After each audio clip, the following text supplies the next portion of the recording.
What if the man we've called the greatest traitor wasn't trying to betray Jesus at all? What if Judas thought he was helping the Messiah? What if the villain of the Gospels was actually a misunderstood disciple trapped in a plan bigger than himself?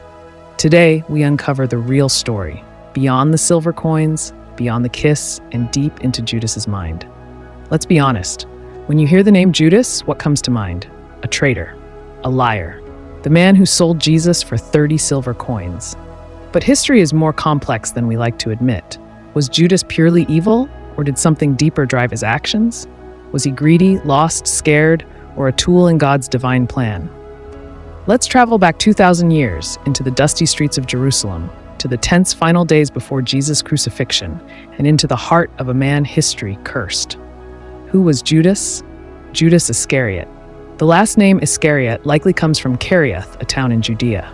If true, he was the only one of the 12 not from Galilee. That already made him different. He wasn't some outsider who snuck in. He was chosen by Jesus himself. He walked with Jesus, ate with him, watched the miracles, heard every teaching. He wasn't just a face in the crowd. He was part of the inner circle. Now think about this. Jesus prayed all night before selecting his disciples, and Judas made the list. That means Jesus saw something in him. He was trusted. So much so, he was the group's treasurer.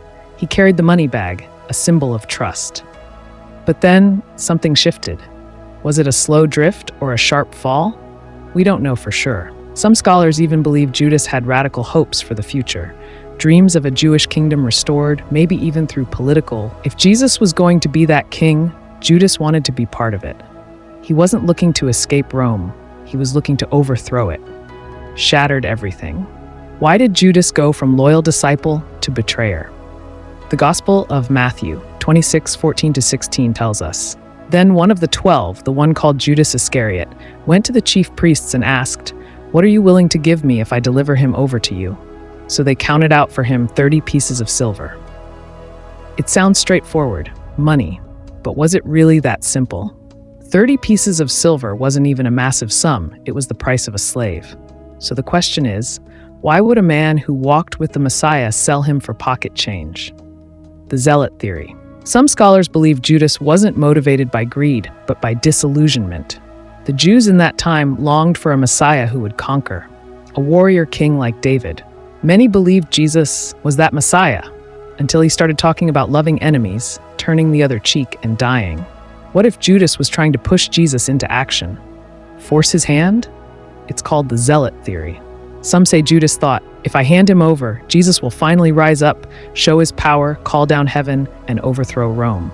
But Jesus didn't fight, he submitted. He accepted the cross. And when Judas saw that, he realized he had just delivered his rabbi to death, not to glory. Garden of Gethsemane, under the moonlight, Judas approaches Jesus. He greets him, not with anger, but with a kiss. In their culture, it was a sign of respect, honor, brotherhood. But that night, it became a symbol of betrayal, and Jesus said, "Friend, do what you came for." Matthew 26:50. Friend. He called him friend, not enemy, not liar, not snake. Even in betrayal, Jesus didn't condemn him. He knew after Jesus was condemned, Judas was crushed by guilt. He ran back to the temple, coins in hand. "I have sinned," he told the priests. "I have betrayed innocent blood." But they didn't care. They mocked him, shrugged him off. So Judas threw the silver into the temple and walked away. Alone, destroyed, he hanged himself. That's not the ending of a cold-blooded traitor. It's the ending of a broken soul, a man who realized too late the depth of his mistake. Was Judas forgiven? Peter denied Jesus 3 times. The other disciples abandoned him, yet they were forgiven. So could Judas have been too? Many believe the answer is yes. Jesus' death wasn't just for the righteous, it was for sinners, for betrayers, for cowards, for the broken. The difference? Peter came back. Judas didn't. Peter wept and returned. Judas wept and gave up. Not because God refused to forgive, divine role or human failure. Let's dig deeper. In John 17, verse 12, Jesus says, "None has been lost except the one doomed to destruction, so that Scripture would be fulfilled." Was Judas simply playing a role?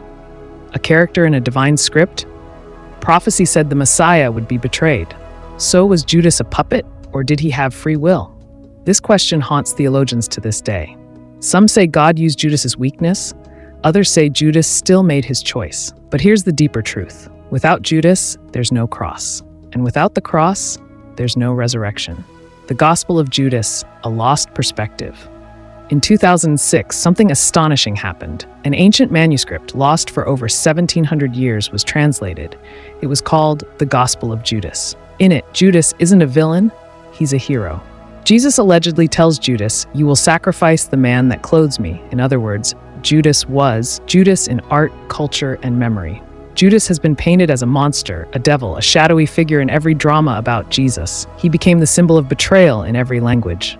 Don't be a Judas, we say. But what if his real story is more human? What if he was like us? Confused, passionate, afraid, broken. What if the reason his story haunts us is because we see a piece of ourselves in him? What we can learn. Judas teaches us how easy it is to misinterpret God's plan. That even proximity to Jesus doesn't guarantee transformation. That guilt can destroy, but grace can restore. The real question isn't just, why did Judas betray Jesus? It's what do we do when we fail him?